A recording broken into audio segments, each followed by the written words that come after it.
এখানে safety meeting করা হচ্ছে।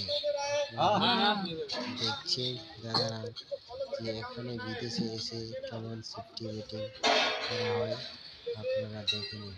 এইভাবে আমাদেরকে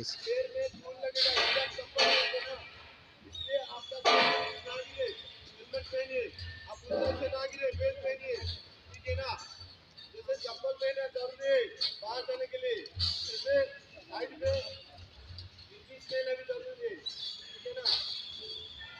मतलब जो आपको सुरक्षा दे, ठीक है, आप साइड में काम करें, आपको भी सुरक्षा दे, हेलमेट है, सेफ्टी बेल्ट